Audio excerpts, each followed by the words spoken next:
आज या ठिकाणी कृष्णा उद्योग समूह व Rajaram Bapu Patil military school academy sport खरं तर या कार्यक्रमाला येत असताना आदरणीय व्यासपीठावर बसणारे आमचे मार्गदर्शक आदरणीय दिलीप तात्या, सुरेंद्र दादा, आदरणीय प्रकाश नवले सर, आमचे सहकारी मित्र जिल्हा परिषदेचे सीओ शिंदे सर, तसंच सर्व आदरणीय व्यासपीठ आणि या ठिकाणी आम्हाला ज्यांनी निमंत्रित केलं आमचे मित्र विनायक पाटील अण्णा आणि आमची लाडकी बहीण, शासनाची योजना नव्हे, आमची लाडकी बहीण मनीषा, काय दोघंही स्पोर्टमॅन आहेत आणि या ठिकाणी आज या मिलिटरी स्कूलला बोलत असताना मला आता ज्यांचा सत्कार केला त्या मुलांचं कौतुक करावं वाटतं. आपल्या महाराष्ट्रातील पहिली अकॅडमी अशी असेल म्हणजे जिल्ह्यातील तर धरा, महाराष्ट्रातील विशेष की जे 26 जानेवारीला जी प्रात्यक्षिक होतं आपल्या देशातलं सर्वांचं, त्या प्रात्यक्षिकमध्ये आपले विद्यार्थी भाग घेणार आहेत. ही आपल्या या स्कूलची व इथल्या पालकांची अभिमानाची गोष्ट आहे आणि त्याचा अभिमान तुम्हाला सर्वांनाच असला पाहिजे. खरं तर या दोघांचं कौतुक केलं पाहिजे, कारण आपण म्हणत असतो, मराठी म्हण आहे की शून्यातून विश्व निर्माण करायचं. खरं तर या जोडीनं ज्यावेळी ही स्पोर्टमॅन हे ज्यावेळी विनायक पाटील अण्णा बॉक्सिंग करत होते आणि मनीषा ॲथलेटिक्स करत होती, तेव्हापासून यांना बघतोय मी. जिद्द कशी असावी ते यांच्याकडे बघून शिकावं. तसंच यांनी या अकॅडमीत या आपल्या भूमीतील विद्यार्थी जिद्दी घडवलेले आहेत. जर जिद्द असेल तर त्यांना कोणतेही क्षेत्र कमी पडत नाही. शैक्षणिक क्षेत्रात नोकरीच लागलं पाहिजे असं काही नाही. मला वाटत नाही की इथं व्यासपीठावर बसलेले सर सोडून कोण नोकरी करत असेल. नोकरी केली म्हणून सक्सेस आहे हा चुकीचा गैरसमज तुमच्यात ठेवू नका, कारण नोकरी सोडून इतर बरेचसे क्षेत्र आहेत की त्या क्षेत्रात आपण नावलौकिक करू शकतो. आता नवले सरांचा तर आपण आदर्श घेतला तर 1972 साली युद्धात त्यांचा पाय गेला, तो पासून आज अखेर ते संघर्ष करत आहेत. कारण अशा लोकांचा इतिहास घेऊन आपण जर त्यांचं मार्गदर्शनाखाली जर चाललो तर आपणानी जग फार सोपं आहे. आणि जर तुम्ही घरातच बसला, नाही मी टी व्ही पुढंच बसणार, मी मोबाईलच घेणार, विद्यार्थ्यांचं खरं तर आज हे जग आहे ना फार वेगळ्या दिशेने चाललेला आहे. जो विद्यार्थी ग्राउंडवर व शाळेत घडतो तोच आयुष्यभर टिकेल. जो मोबाईलवर आणि टी व्हीवर जो असेल तो विद्यार्थी या जगात टिकणार नाही. त्यामुळं आईवडिलांनी आणि स्वतः विद्यार्थ्यांनी आपण ठरवायचं की आपण आपलं आयुष्याचं ध्येय गाठायचं आहे का इतर काय करतात त्यांचं बघत बसायचं आहे. त्यामुळं या ठिकाणी सर्वच पालक विद्यार्थ्यांनाही शुभेच्छा देतो. आणि मी या दोन चांगल्या व्यक्तिमत्वाला की ज्यांनी आपल्या येणाऱ्या जिल्ह्याची व भारताची युवा पिढी घडवण्याचं काम त्यांनी हाती घेतलेलं आहे, त्यांनाही शुभेच्छा देतो. माझे मनोगत संपवतो. जय हिंद, जय महाराष्ट्र. धन्यवाद. थँक्यू नाना. यानंतर आदरणीय दिलीप तात्या यांनी यानंतर आजच्या कार्यक्रमाचे प्रमुख पाहुणे wing commander Shri Prakash Navale sir, भारतीय वायुसेना शौर्य चक्र पदक विजेते, यांनी आपलं मनोगत व्यक्त करावं अशी मी विनंती करते. त्यांच्यासाठी एकदा जोरात सगळ्यांनी टाळ्या वाजवायच्या. नमस्कार, मी विंग कमांडर प्रकाश नवले. व्यासपीठावर बसलेले जितके राजकारणी लोक आहेत त्यांना मी अण्णा, बापू, तात्या असं मी ॲड्रेस करतो, कारण प्रत्येकांची नावं मला माहीत नाहीत. जे गव्हर्मेंट ऑफिशियल्स आहेत त्यांना मी साहेब म्हणतो आणि बाकीचे सगळे कारखानदार असं ॲड्रेस करतो. आज विनायक पाटील साहेब आणि मिसेस पाटील या दोघांनी खरंच म्हणजे मी या देशातल्या सर्वोत्तम इन्स्टिट्यूटमधून मी पासआउट झालो आहे. पण ही इन्स्टिट्यूट बघितली त्यावेळेला हे एक मिनी सैनिक स्कूल आहे. जर या दोघांना जशी सैनिक स्कूलला जशी एक 200-300 एकरची जागा दिलेली आहे, जर ह्यांनी जागा केली तर हे स्थळ एकदम मस्तपैकी इन्स्टिट्यूट होईल आणि इतर जे गव्हर्नमेंटने चालवलेल्या ज्या इन्स्टिट्यूट्स आहेत त्याच्यापेक्षाही हे चांगलं करतील.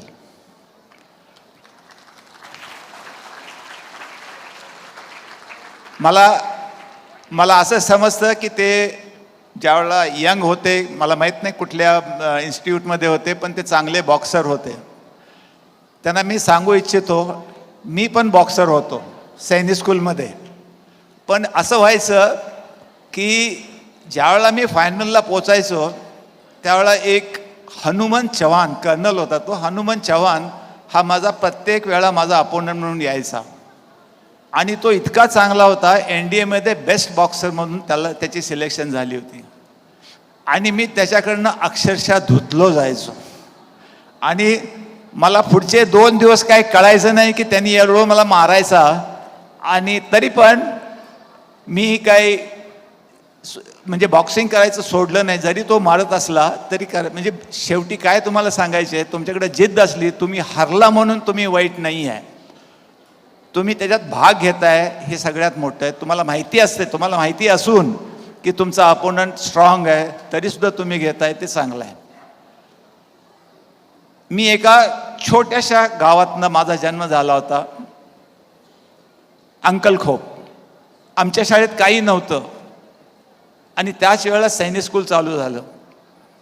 आणि पहिल्यांदा मी गेलो तर आम्हाला काही इंग्लिश वगैरे काय येत नव्हतं. आमचे मास्तर टीचर जे काय होते त्यांची एवढी काय एज्युकेशन क्वालिफिकेशन एवढं चांगलं नव्हतं.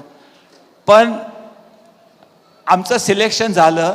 मुलं कमी पडत होती म्हणून आम्हाला बोलवून घेतलं आणि आम्ही त्या सैनिक स्कूलमध्ये गेलो.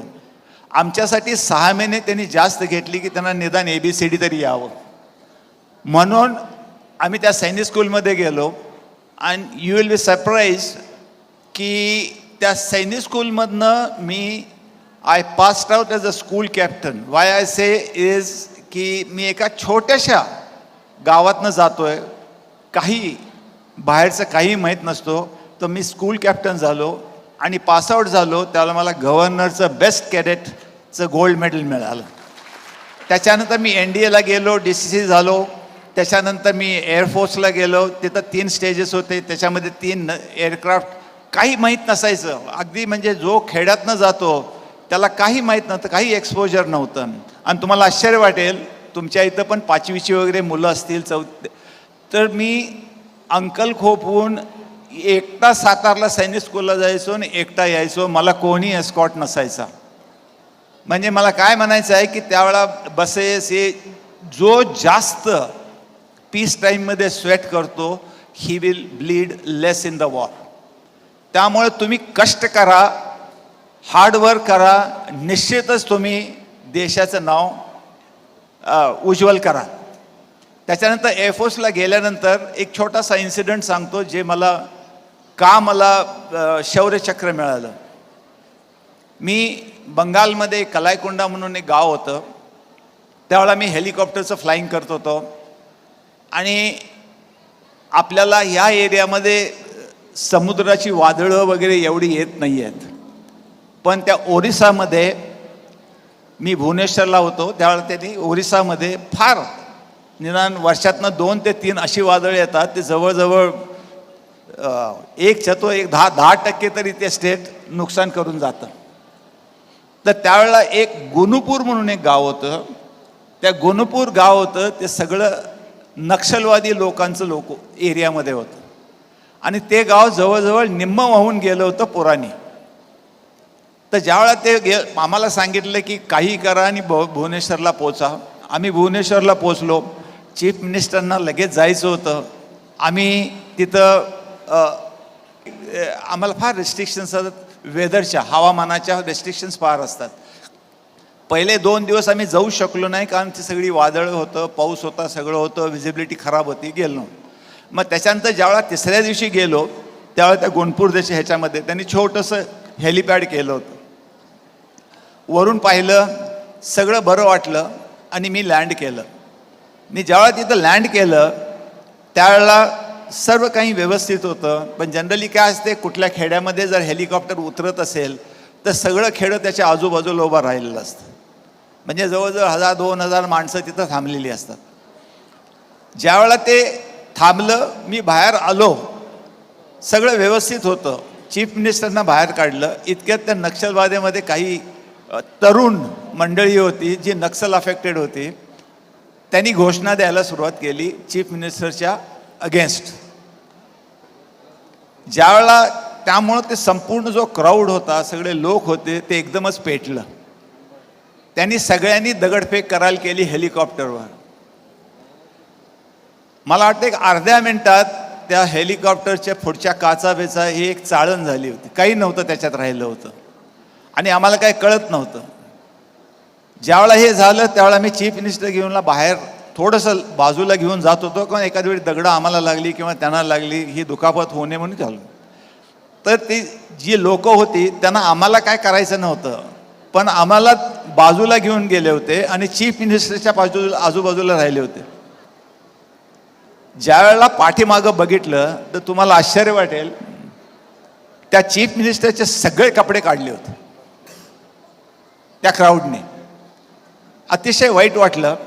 मग मी परत गेलो, त्या चीफ मिनिस्टरचा हात धरला आणि जवळच एक पोलीस चौकी होती, त्या पोलीस चौकीच्या मध्ये त्यांना गाठलं. त्या पोलीस चौकीमध्ये सुद्धा ह्या लोकांनी दगडफेक करून त्याची दारं वगैरे सगळी तोडली आणि त्यांना बाहेर काढून काही जरी करून त्यांना बहुतेक त्यांना मारायचं होतं का काय करायचं होतं काय माझ्या लक्षात नाही. पण त्याच्याच बाजूला एक जेल होतं, छोटंसं जेल, ज्याच्यामध्ये प्रॉब्ली एखादा कैदी वगैरे ठेवता येईल असं जेल होतं.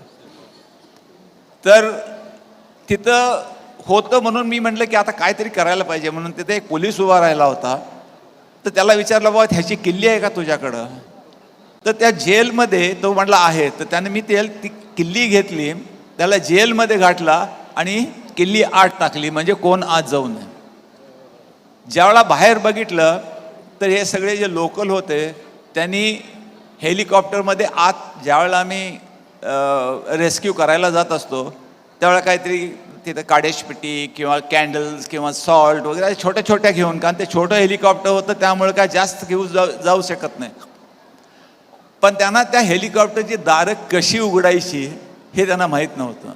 त्यामुळं असं काठ्या घालून ते दारं तोडायचा वगैरे प्रयत्न करत होते. तर मी पटकन केलो, सगळे दरवाजेवर उघडले, त्यांना सांगितलं काय असेल ते घेऊन घेऊन जावा. त्याच्यानंतर क्राऊड कंट्रोलिंग जे होतं ते अतिशय अवघड होतं.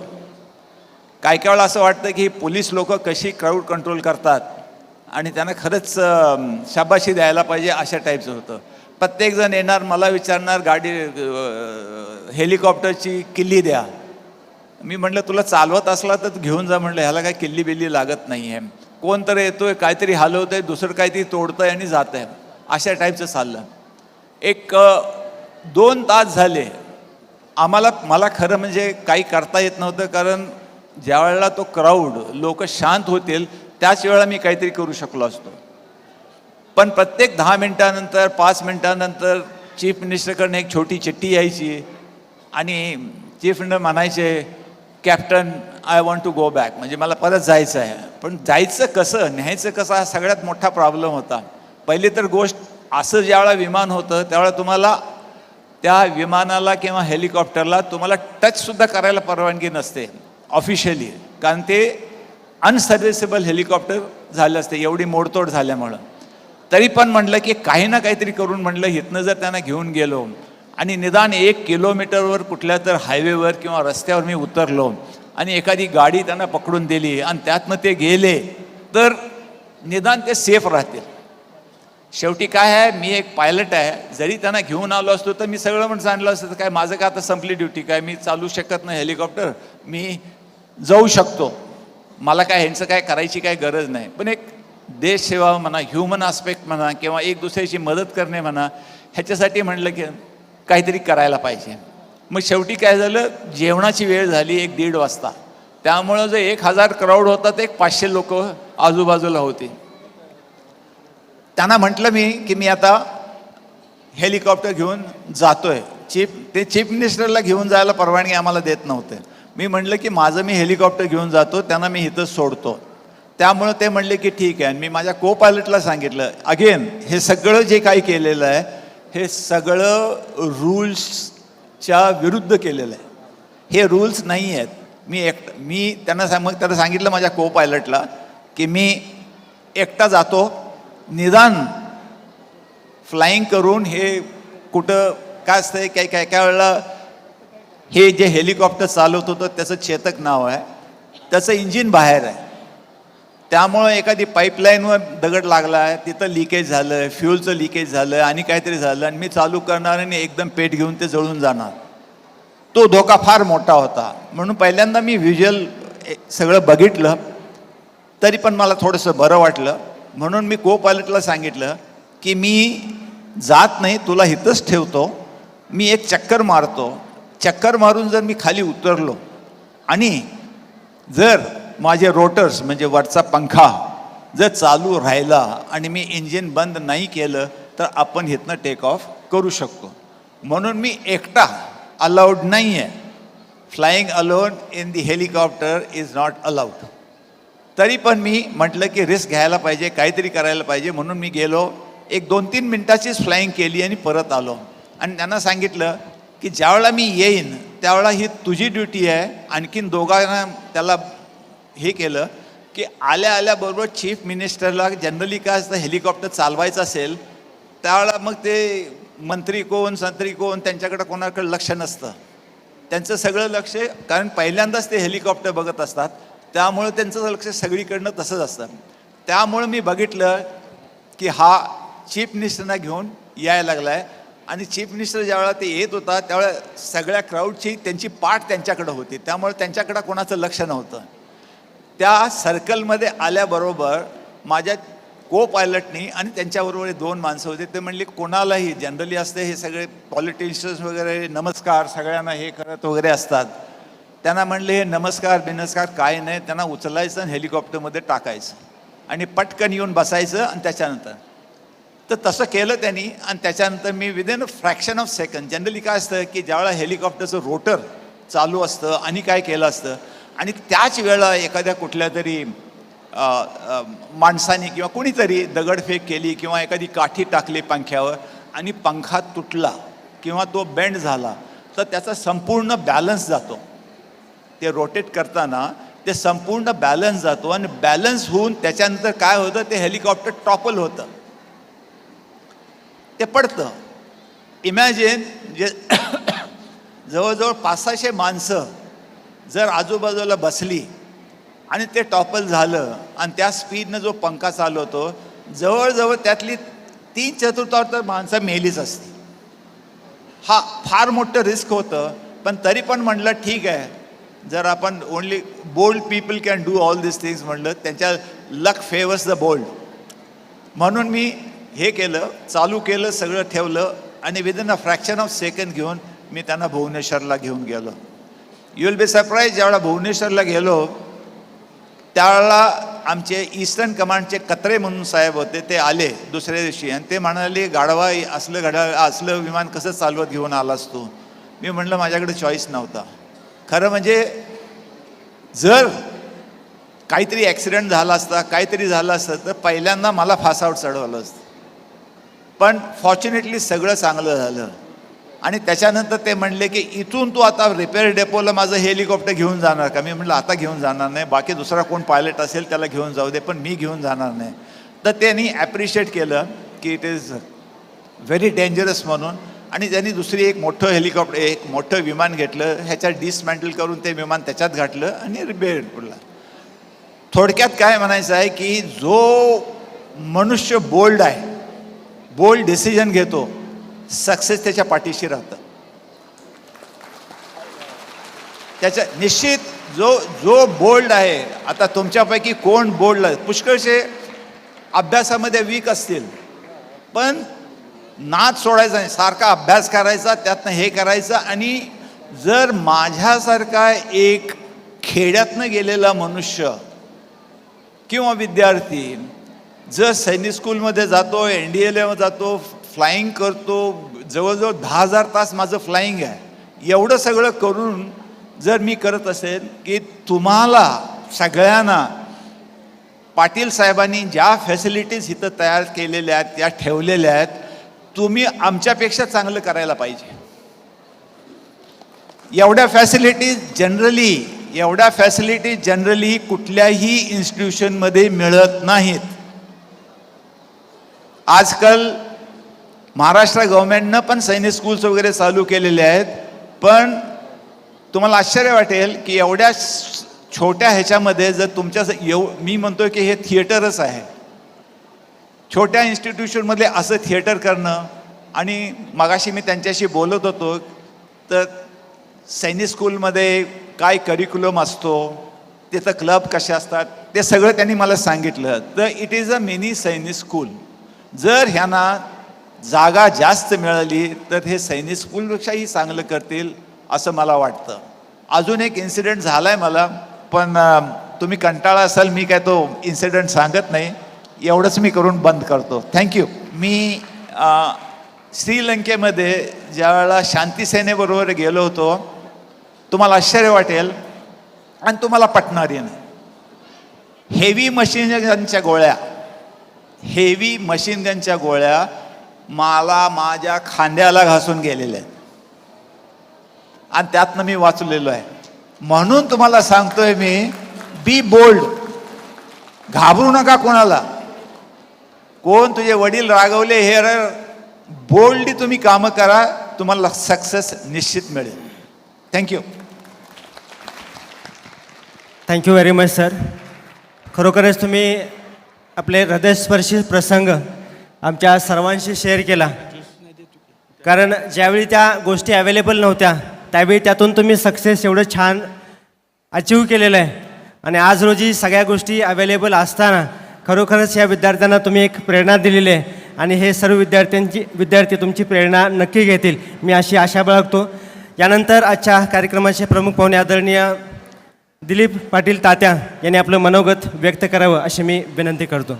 माननीय नवले साहेब, वैद्य साहेब, सुरेंद्र पाटील, खंडराव नाना, भगत पाटील आणि ज्यांनी हा कार्यक्रमासाठी मला बोलवलं ते आमचे मित्र विनायक पाटील आणि मनीषा पाटील, इथं उपस्थित पालक, शिक्षक, विद्यार्थी मित्रांनो, मी काही वर्षापूर्वी अशाच एका कार्यक्रमाला विनायकरावनी बोललेलो होतो.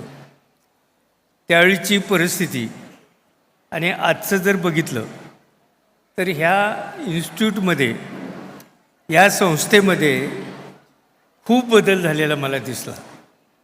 कारण ज्यावेळेस या सभागृहामध्ये मी प्रवेश केला त्यावेळेस मला इस्लामपूरमध्ये आहे असं वाटलं नाही. इतकं सुंदर आणि छान या ठिकाणी नाट्यगृह म्हणा, सभागृह म्हणा, अतिशय उत्तम पद्धतीनं बनवलेलं आहे. इथली साऊंड सिस्टीम, इथले स्क्रीन, स्टेजची लांबी रुंदी, ह्या सर्व गोष्टी ज्या आहेत त्या विस्मयकारक आहेत.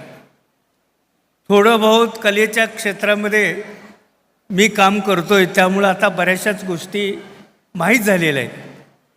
आणि माझ्यासारख्या कलाप्रेमी माणसाला नेहमी वाटायचं की इस्लामपूरमध्ये अशा सर्व गोष्टींनी युक्त असलेलं खऱ्या अर्थानं असं अद्यावत नाट्यगृह इस्लामपूरमध्ये पाहिजे.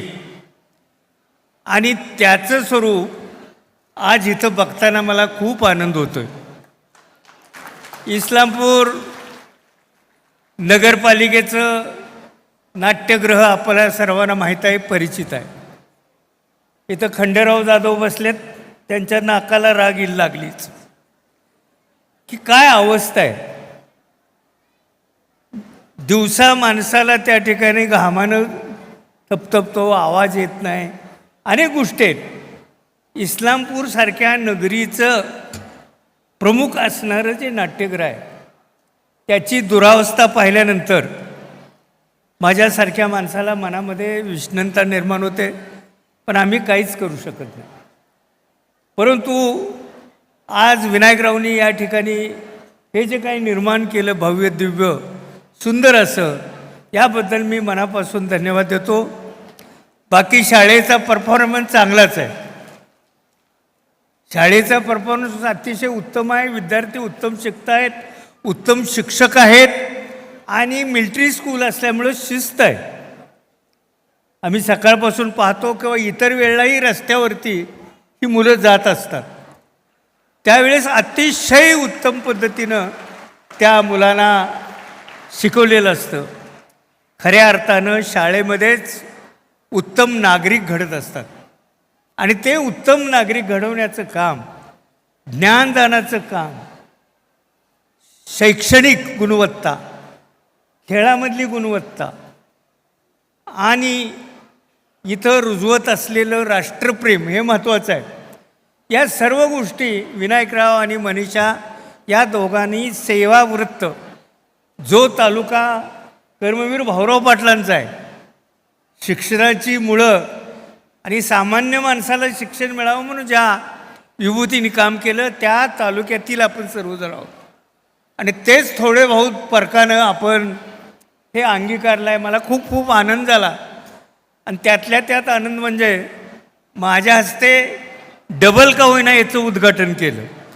कारण काल मी उपलब्ध नव्हतो, पण विनायकनी सांगितलं तुमच्याच हस्ते करायचं. मी मोठा कोण नाही आहे, मी मोठा कलाकार नाही, मोठा वक्ता नाही, मोठा पुढारी नाही. मी एक सामान्य तुमच्यासारखाच एक कार्यकर्ता आहे, परंतु कलेची आवड आहे. मी राजाराम बापू साखर कारखान्याच्या माध्यमातून महाराष्ट्रातील ख्यातनाम जेवढी उत्कृष्ट नाटकं आहेत ती नाटकं आणण्याचा प्रयत्न जवळजवळ 20 वर्ष मी करत होतो तिथल्या गणेशोत्सव कार्यक्रमामुळं. त्यामुळे अनेक कलाकारांच्या माझ्या ओळखी होत्या आणि त्यानंतर मधल्या कोरोनानंतरच्या काही काळात मी स्वतःला मन कुठंतरी गुंतवायचं म्हणून सिनेमा सृष्टीकडे वळलो. ते आकर्षण होतं. 2 सिनेमे आता माझे सेन्सॉर झालेले आहेत आणि एक सिनेमा चौक म्हणून, चौक अतिशय चांगल्या पद्धतीनं चालला. महाराष्ट्रातल्या 301 थिएटर्समध्ये जवळजवळ 7 आठवडे गेल्या 2 वर्षात सर्वात चांगलेला सिनेमा चौक होता आणि ते तुमच्या गावात निर्माण झालेला होता. याचा तुम्हालाही अभिमान असला पाहिजे, मलाही असला पाहिजे. अतिशय दिग्गज मंडळी घेऊन ते काम केलं आणि तो अनुभव पाठीशी असल्यामुळं, नाटकाचा अनुभव असल्यामुळं विनायकला वाटायचं की मी येऊन या ठिकाणी नारळ फोडावा, बटन दाबावं आणि ते माझ्या हस्ते घडलं. मला अतिशय आनंद आहे. मी एवढंच सांगेन विनायकराव, ज्या ज्या इथून पुढं कलाकृती घडतील किंवा इस्लामपूरच्या सांस्कृतिक चळवळीला ज्या ज्या गोष्टी लागतील त्या त्या गोष्टी या ठिकाणी तुमच्यामार्फत, तुमच्या विद्यार्थ्यांच्या मार्फत या ठिकाणी घडतील आणि हे सर्वजण करण्याचं आश्वासन मी स्वतः देतो. अनेक कलाकारांचं दर्शन आपणाला देतो आणि चांगले चांगले कार्यक्रम आपण या ठिकाणी आयोजित करून इस्लामपूरच्या रसिक प्रेक्षकांना त्याचा आस्वाद देऊया एवढंच मी सांगतो. बाकी अतिशय उत्तम चाललेली आपली संस्था आहे. ही संस्था अशीच वृद्धिंगत हो आणि आपणाला त्याच्यामध्ये भरपूर यश मिळो अशी या ठिकाणी अपेक्षा व्यक्त करतो आणि मी माझं भाषण थांबवतो. जय हिंद, जय महाराष्ट्र. तर धन्यवाद. खरोखरच आपल्यासारखी प्रेरणादायी आणि आम्हा सर्वांना अनुभवी लोकांची साथ आवश्यक आहे आणि ते तुमच्यामार्फत कायमस्वरूपी मिळतील. आणि या ठिकाणी आज आपण उपस्थित राहून आम्हा सर्व विद्यार्थी, शिक्षक, पालक या सर्वांनाच आपण मार्गदर्शन केलं, त्याबद्दल खरोखर धन्यवाद. यानंतर या ठिकाणी एक छोटासा सत्कार होतो आहे. सर्वप्रथम या स्टेजच्या उद्घाटनासाठी हॅलो, या ठिकाणी आदरणीय माजी नगरसेवक पांडुरंग कृष्णा बाणेकर संस्थेचे संचालक, आदरणीय संस्थेच्या व्हाईस प्रिन्सिपल उषाताई पांडुरंग बाणेकर, वैजंत पाटील यांनी स्टेजवर यावं अशी मी विनंती करते. नमस्कार. आज या मोठ्या उत्तम सोहळ्यामध्ये सैनिक फेडरेशन सांगली जिल्ह्यातर्फे या संस्थेचे सर्वेसर्वा विनायक पाटील सर, तसेच प्रिन्सिपॉल करे सर आणि या सैनिक शाळेला घडवणारे मेहते सर यांना एक थर्ड आय म्हणून एक पुस्तक आहे, जे सैन्य आणि राजकारण ह्याच्यावरती एक थर्ड आय म्हणून पुस्तक ब्रिगेडियर सुधीर सावंत लिखित, तर ते मी देत आहोत. तर कृपया करून त्यांनी याचा स्वीकार करावा ही विनंती. Thank you sir.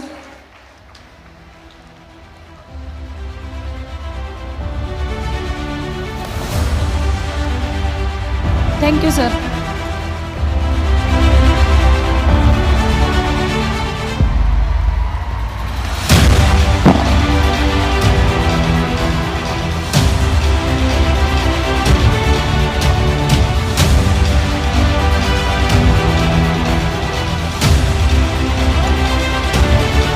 Thank you sir. या ठिकाणी थोडक्यात बक्षीस समारंभ राहिलेला आहे, तो घेणार आहे आणि लगेच नंतर सांस्कृतिक कार्यक्रम सुरू होते. मी सर्वच मान्यवरांना इथं यावं, कारण विविध कलागुणांनी या ठिकाणी विद्यार्थी घडलेले आहेत आणि त्यांना न्याय देणं हे आमचं काम आहे. त्यामुळे तुमचा हा मोलाचा वेळ आम्हाला पाहिजेला आहे. एक 10 मिनिटातच बक्षीस समारंभ संपेल. सर्वच मान्यवरांनी या ठिकाणी समोर यावं अशी विनंती करते. या स्टेजसाठी आज जी साधना या ठिकाणी नृत्य करून दिलेली आहे ती म्हणजे हेमंत रक्टे आणि अर्चना रक्टे, श्री व सौ हेमंत रक्टे आणि अर्चना रक्टे या दोघांचा सत्कार प्रमुख पाहुण्यांच्या हस्ते होते. सर या ना. आज सकाळी या स्टेजचं उद्घाटन होत असताना या दोन्ही दाम्पत्यानं, अर्चना मॅडम या ठिकाणी कथ्थक शिकवतात मुलांना, दोघंही उत्कृष्ट नृत्य करत आहेत. त्यांचा सत्कार प्रमुख पाहुण्यांच्या हस्ते. आदरणीय हेमंत रक्टे, अर्चना रक्टे, टाळ्यांची दाद पालकांची हवी आहे. यानंतर नमो किरण मोहिते, स्वरांजली सचिन परदेशी. या काल परवा दिवशी जो म्युझिक ऑर्केस्ट्रा झाला त्याच्यामध्ये आपण 2 गायक निवडलेले आहेत, त्याच्यामध्ये मुलांच्यामध्ये 1 आणि मुलींच्यामध्ये 1. तर मुलांच्यामध्ये नमो किरण मोहिते हा बेस्ट गायक म्हणून निवडला गेलेला आहे कालच्या कृष्णा बाल वाद्यवृंदामध्ये. नमो किरण मोहिते, नमो किरण मोहिते. अतिशय सुंदर गाणं तुमसे मिलकर हे त्यानं गायलेलं होतं. जोरात टाळ्या त्याच्यासाठी वाजायचं. बेस्ट गायक म्हणून त्याला हा उत्कृष्ट पुरस्कार देतोय. यानंतर स्वरांजली सचिन परदेशी, जिंदगी एक प्यार का गीत है, अतिशय सुंदर असं गाणं तिनं सादर केलेलं होतं.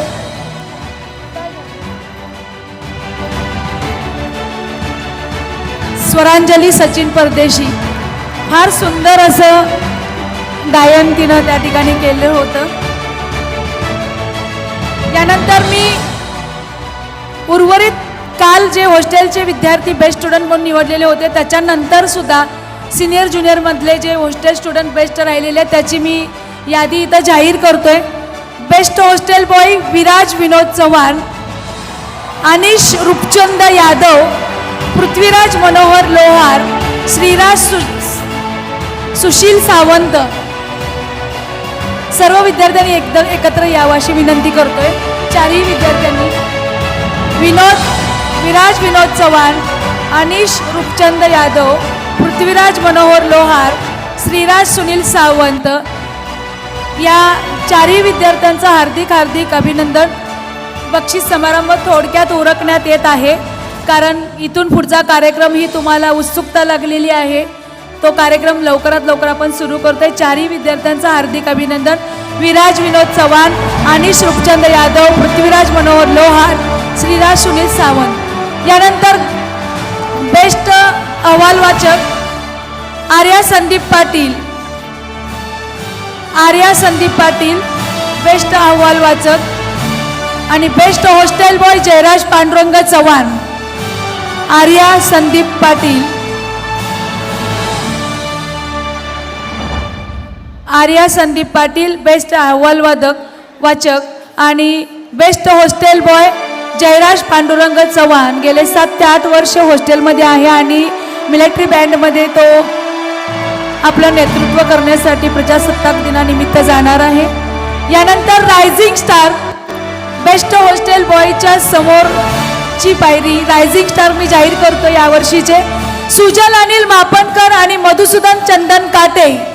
अतिशय गुणी विद्यार्थी आहेत हे दोन्हीही. सगळ्याच विद्यार्थ्यांचं कौतुक करावं तेवढं कमीच आहे. सकाळी पहाटे 4:45 वाजल्यापासून ते रात्री 10 वाजेपर्यंत या सर्व विद्यार्थ्यांची कसरत चालू असते. विविध क्षेत्रामध्ये हे विद्यार्थी चमकत असतात. यानंतर स्कूलचे बेस्ट स्टुडंट मी जाहीर करतोय आदिती अशोक गायकवाड 9वी आणि जान्हवी प्रमोद जाधव 9. जोरात टाळ्या वाजवायच्या त्यांच्यासाठी. आदिती अशोक गायकवाड जिने 3-4 डान्समध्ये आपलं कौशल्य दाखवले, अँकरिंग केलेलं आहे. सर्व गुण संपन्न अशा या दोन्ही विद्यार्थिनी आदिती अशोक गायकवाड 9वी, जान्हवी प्रमोद जाधव 9. यानंतर मी 4 सत्कार इथं घेतोय, त्यांच्यासाठी मला बोलणं फार गरजेचं आहे. ज्यांनी हा भव्य दिव्य कार्यक्रम आपणा सर्वांना अगदी डोळे दिपवणारा सादर करतायत. 2 दिवस झालं. आजही एकापेक्षा एक डान्स आहेत.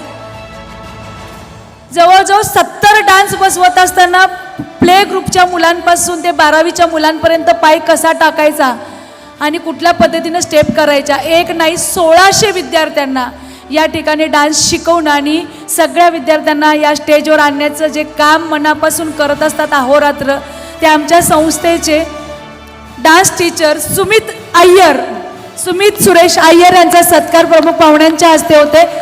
राज, फक्त ती मूर्ती आणायची थोडंसं please. Dhanu sir, Dinkar sir. Sumit Suresh Iyer यांचा सत्कार या ठिकाणी प्रमुख पाहुण्यांच्या हस्ते होतोय.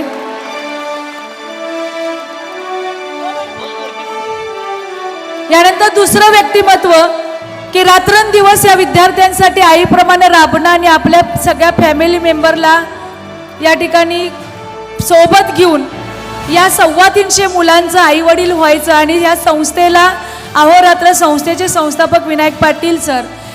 अगदी जरी चिरंजीव त्यांचा लहान असेल तर ज्येष्ठ चिरंजीव म्हणून ज्या वयामध्ये मुलाची साथ हवी असते, असंच एक व्यक्तिमत्व आम्हाला गेले 7 ते 8 वर्ष आमच्या नशिबामध्ये आलं आणि ते म्हणजे हॉस्टेलची धुरा सांभाळणारे आमचे ज्येष्ठ चिरंजीव म्हणण्यात काय हरकत नाही, मानस पुत्र धनंजय राजेंद्र पाटील ॲडमिनिस्ट्रेटिव्ह ऑफिसर यांचा सत्कार प्रमुख पाहुण्यांनी करावा अशी मी विनंती करते.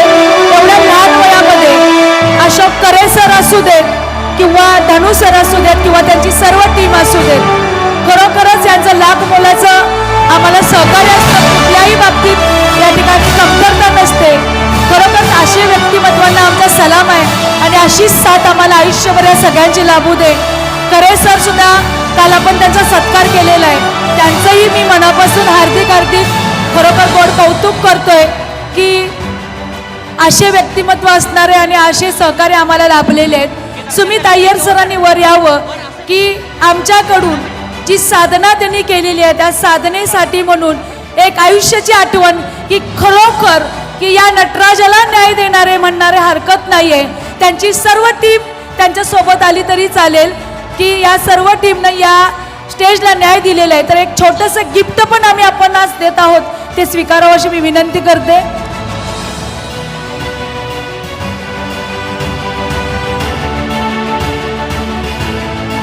या ठिकाणी गिफ्ट येतच आहे. तोपर्यंत मी पुढील नावं मी जाहीर करतोय. Best non teaching staff, best non teaching स्टाफचा यावर्षीचा 2024-25 गेले आमच्या दोघांसोबत एक 15 ते 16 वर्षाचा प्रवास असणारे व्यक्तिमत्व आहे. शांत, संयमी, गुणी असं व्यक्तिमत्व आमच्यात आहे. अगदी मला लहान भावासारखं आहे. सुमित सरांचा या ठिकाणी सत्कार नटराज मूर्ती देऊन करतोय आपण त्याची साधना. 20 किलो वजन आहे, तेवढं पेलतात ते, म्हणून आम्ही त्यांना त्या ठिकाणी हे गिफ्ट देतोय आणि ती साधना त्यांच्या आयुष्यभर या RBP साठी चालू राहावी अखंड या सर्वांकडून. त्याबद्दल मी या स्वामी चरणी प्रार्थना करते. मी बोलत होतो की बेस्ट नॉन टीचिंग स्टाफ, तर यामधलं एक आगळं वेगळं व्यक्तिमत्व, कधीही कोणाशी अगदी भांडण नाही, काही नाही, आपलं काम आणि आपण भलं. आणि आपल्या आयुष्यामध्ये जो संघर्ष आहे, बऱ्याच जणांच्या आयुष्यामध्ये संघर्ष वेळेनुसार येत असतो, आघात होत असतात, पण तरी पण नव्यानं आपल्या कुटुंबाची जबाबदारी पार पाडायची आणि हसत खेळत आपल्या कुटुंबाला जगवण्यासाठी धडपड करायची, असं एक व्यक्तिमत्व आमच्यामध्ये आहे नॉन टीचिंगमध्ये, की 16 ते 17 वर्ष त्यांचा आमच्याबरोबरचा प्रवास आहे. ते म्हणजे बेस्ट नॉन टीचिंग स्टाफमधले संदीप बाळकृष्ण यादव सर यांचा या ठिकाणी सत्कार होतोय. आणि हा बेस्ट नॉन टीचिंगचा पुरस्कार आम्ही त्यांना देतोय. संदीप बाळकृष्ण यादव, त्यांच्या भगिनी या ठिकाणी आलेल्या सरप्राईज देण्यासाठी. संदीप यादव सर नाही का आलेले, सरप्राईज देण्यासाठी त्यांच्या बहिणी मुंबईहून या ठिकाणी आलेल्या आहेत. अतिशय प्रतिकूल परिस्थितीतून हे व्यक्तिमत्व घडलेलं आहे. त्यांची जनाई म्हणून पत्नी आहे, या संघर्षामध्ये त्यांची 7 लाख मोलाची आहे. बाकी काही सांगावंसं वाटत नाही, पण आपल्या आलेल्या आयुष्यामध्ये संघर्षामध्ये कसं जगायचं हे जनानं शिकवावं, हे एवढंच मी सांगू शकते, बाकी काही बोलू शकत नाही. जना, तुझंही या ठिकाणी मनापासून माझ्याकडून गोड कौतुक आहे. अशीच तुझी साथ सरांना लाभावी अशी मी विनंती करते. थँक्यू. यानंतर शेवटचा बक्षीस समारंभ, एक आगळं वेगळं व्यक्तिमत्व यादव सरांच्या बरोबरच आहे. 12-13 वर्ष झालं आहे. या पडद्या पाठीमागचा जो कलाकार असतो, गेले 2-3 महिने अहोरात्र काम चालू आहे आणि या अहोरात्र कामासाठी विद्यार्थ्यांचा डान्स घेणं, ॲडमिशन डिपार्टमेंटला त्या ठिकाणी आलेल्या पालकांना साथ देणं, प्रत्येक ठिकाणी प्रॉपर्टी आणून ठेवायची, कुठले विद्यार्थी आलेत नाही आलेत बघायचं, स्टेप बसल्यात नाही बसल्यात त्याला पॉलिश करायचं आणि आपला घर संसार सगळा सांभाळून रात्री इथं 12 वाजू देत, पहाटे 4ला बोलवू दे, या ठिकाणी यायचं आणि या संस्थेला न्याय देण्याचं काम करायचं. असं एक आगळं वेगळं व्यक्तिमत्व प्रतिकूल परिस्थितीतून आपण संघर्ष करत या ठिकाणी आमच्याकडे लढा देत आहे. बेस्ट टीचर म्हणून मी आवाज जाहीर करतोय स्वाती जयप्रकाश घोरपडे. जोरात टाळ्या वाजवायच्या त्यांच्यासाठी. खरोखर अगदी मनापासून त्यांना मी सलाम करतोय की गेल्या 3 दिवस झालं या ठिकाणी अहोरात्र झटून स्वतःच्या शरीराची कोणतीही पर्वा न करता इथं धडपडत आहेत. त्यांच्या कार्याला मी सलाम करते.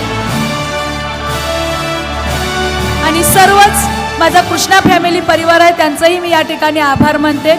इथून पुढे मी सर्व मान्यवरांना विनंती करते की आपण स्टेज समोर जाऊन थांबायचे, व्यासपीठावर बसायचे. खालील 2च मिनिटात आम्ही पुढील कार्यक्रम सुरू करतोय. धन्यवाद. वेळ दिल्याबद्दल आभार आहे. Thank you very much.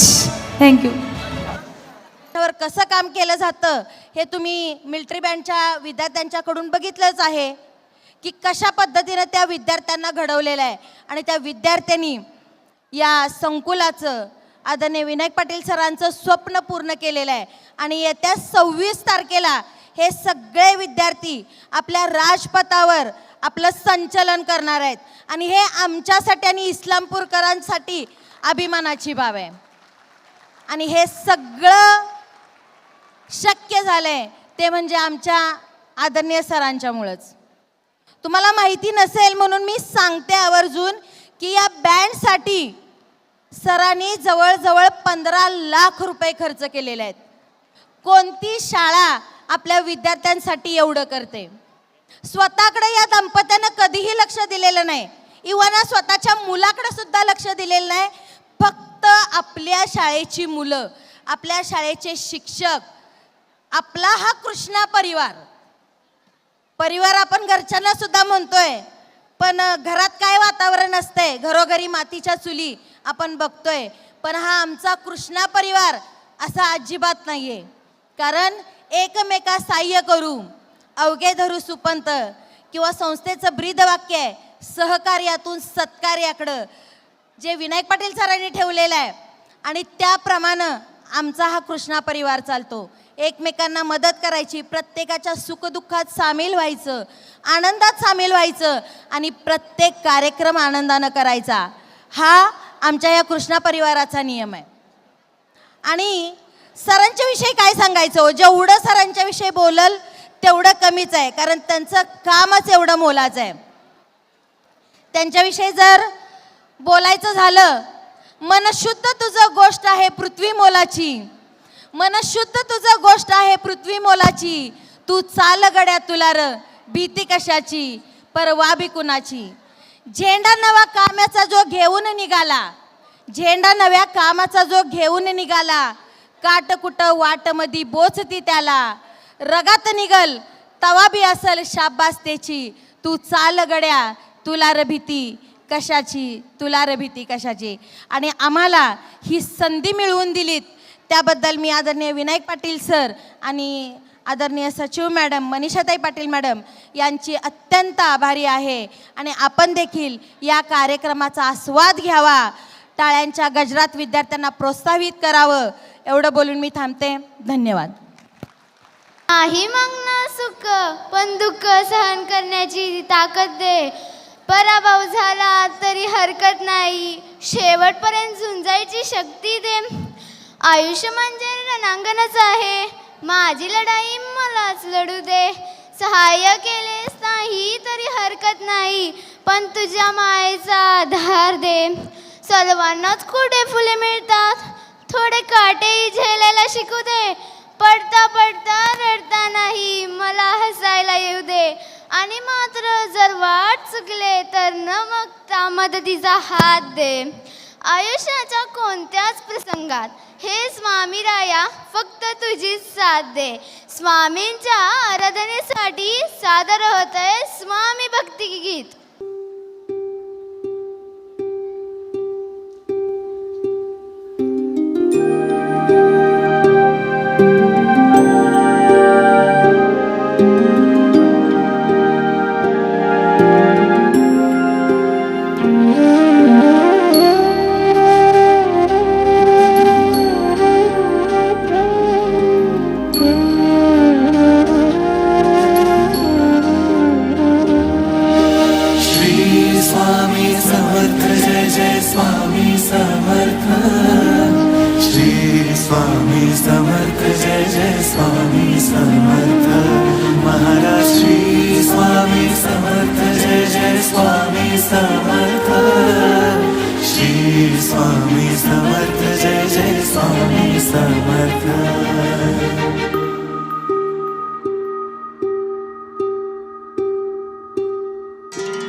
आदि तूच अंती तूच, तूच सर्व ठाई. आदि तूच अंती तूच, तूच सर्व ठाई. कशा पायी सांगू तुला, कशा पायी सांगू तुला, ठावे सर्व काही. आदि तूच अंती तूच, तूच सर्व ठाई.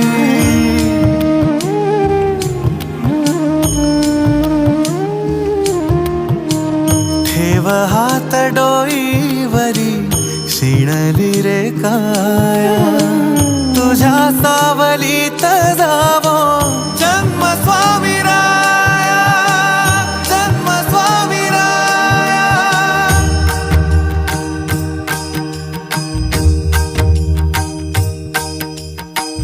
पुन्हा तेच येणे जाणे, तीच वहिवाट.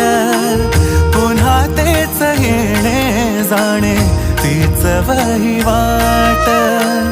चार मुक्कामाच्या पायी जगण्याचा घाट, चार मुक्कामाच्या पायी जगण्याचा घाट. चिते आधी चिंता जाळी लागल कळाया, तुझ्या सावलीत जावो जन्म स्वामी राया, जन्म स्वामी राया. आदि तूच तूच सर्व ठाई आधी तूच अंती तूच सर्व ठाई कशा पायी सांगू तुला कशा पायी सांगू तुला ठावे सर्व काही आधी तूच अंती तूच सर्व ठाई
बालनृत्य हे ओघानेच येते. या नृत्याची परंपरा कोकणवासीय जपत आले असून नृत्यातील लोकगीतातून भावनांचा आविष्कार, ताल आणि सूर यांचा मिलाफ, आध्यात्मिक मूल्याची झालर आणि जीवनवृत्तीचे वास्तववादीन चित्रण दिसते. कोकणात भात लावण्याची कामे आटपल्यावर पावसाचा जोर ओसरू लागतो. वाऱ्याच्या झोक्यावर डुलणाऱ्या हिरव्यागार शेताकडे बघताना कोकणवासियांचे नजर लागते ती श्री गणरायाच्या आगमनाकडे. कामाच्या धाबडदिंग्यात कोनाड्यात पडलेल्या ढोलकी, तबला, टाळ आणि नाचायचे वेश बाहेर काढले जातात आणि गणेश चतुर्थीपासून या नाचावर पाय थिरकू लागतात. ते नृत्य म्हणजे बाल्यानृत्य. त्याच नृत्याचा आस्वाद आता आपण घेणार आहोत. सादर होतोय बाल्या डान्स. गोविंदा रे गोपाळा गोविंदा रे गोपाळा यशोदेच्या तान्या बाळा गोविंदा रे गोपाळा गोविंदा रे गोपाळा. आला रे आला गोविंदा आला गवळ्याच्या बोरीनं जरा मटकी सांभाळा. आला रे आला गोविंदा आला गवळ्याच्या बोरीनं जरा मटकी सांभाळा. गोविंदा रे गोपाळा गोविंदा रे गोपाळा. आला रे आला गोविंदा आला गवळ्याच्या बोरीनं जरा मटकी सांभाळा. आला रे आला गोविंदा आला गवळ्याच्या बोरीनं जरा मटकी सांभाळा. टेन्शन नाही लेता ये बंदा किती पण उंचावर बांधा. टेन्शन नाही लेता ये बंदा किती पण उंचावर बांधा. हे ना करायचा नाही औंधा आला 10 थरांचा गोविंदा.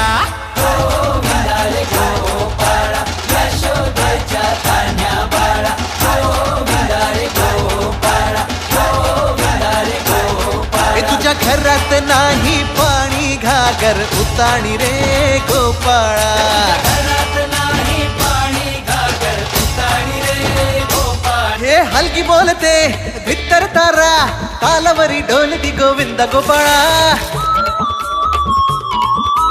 नंदाचा कान्हा खाली धिंगाणा संगे त्याच्या गोपाळांचा रंग तो मिळा.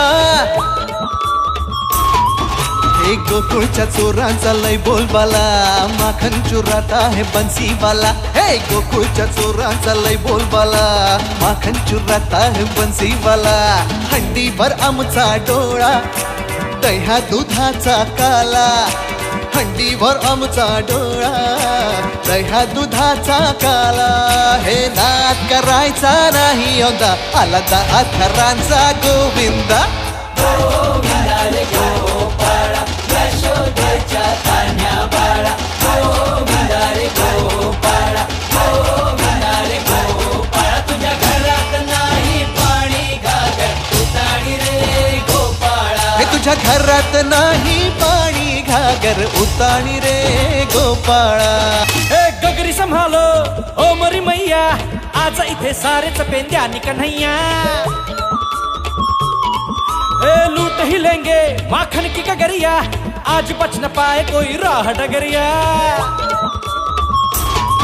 ये नगर नगर आए नजर नंद कलाला इधर उधर है ये खबर आला रे आला नगर नगर आए नजर नंद कलाला इधर उधर है ये खबर आला रे आला दौलात मोठ्या निघाला तालात मोठ्या निघाला दौलात मोठ्या निघाला तालात मोठ्या निघाला हे नाद करायचा नाही औंदा आला 10 थरांचा गोविंदा गोविंदा रे गोपाळा यशोदेच्या तान्ह्या बाळा गोविंदा रे गोपाळा गोविंदा रे गोपाळा तुझ्या घरात नाही पाणी घागर उताणी रे गोपाळा तुझ्या घरात नाही पाणी घागर उताणी रे गोपाळा